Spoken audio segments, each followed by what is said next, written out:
رمضان آ گیا ہے, تیاری ہو رہی ہے, اس وقت گہما گہمی ہے, گھروں میں بھی ظاہر ہے جیسے یہاں دسترخوان سج رہے ہیں, گھروں میں بھی ہم ہر کسی کا ایک ٹارگٹ الگ ہے. رمضان میں ٹارگٹ ایک مسلمان کا ہونا کیا چاہیے دراصل؟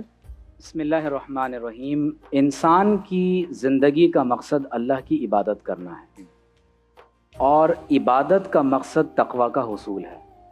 اللہ تعالیٰ نے قرآن مجید میں فرمایا یا ایھا الناس اعبدوا ربکم الذی خلقکم والذین من قبلکم لعلکم تتقون.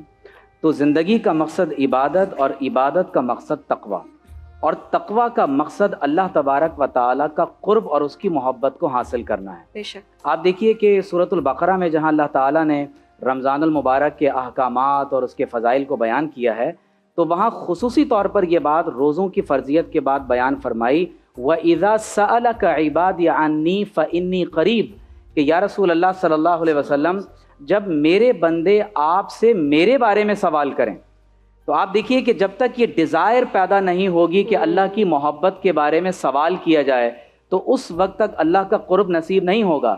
تو فرمایا فَإِنِّي قریب, بے شک میں ان کے بہت قریب ہوں. بٹ انیشیٹو ہم نے لینا ہے. یس, یہی وہ گاڈس ریئلائزیشن کا تصور ہے, تجسس ہے, ڈیزائر ہے, طلب ہے. جب تک یہ ہمارے اندر نہیں ہوگی ہم اللہ تعالیٰ کا قرب نہیں پا سکتے. میں سمجھتا ہوں اس رمضان میں جو ٹارگیٹ ہونا چاہیے وہ یہ کہ نمبر 1, تقوی کا حصول کا مطلب کیا ہے. آپ دیکھیے رمضان کے مہینے میں ہم اللہ کی حلال کی ہوئی چیزوں کو چھوڑ رہے ہیں, کھانا پینا.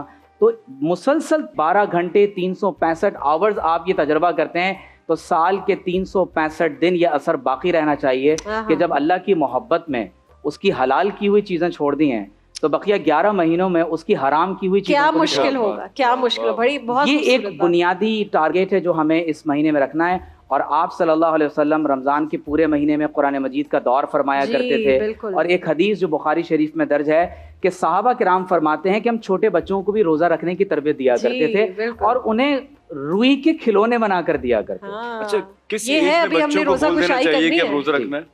کون سی ایج ہے وہ؟ دیکھیے شرن تو یہ روزے کی فرضیت ہوتی ہے جب انسان ایج آف پیوبرٹی کو پہنچ جاتا ہے.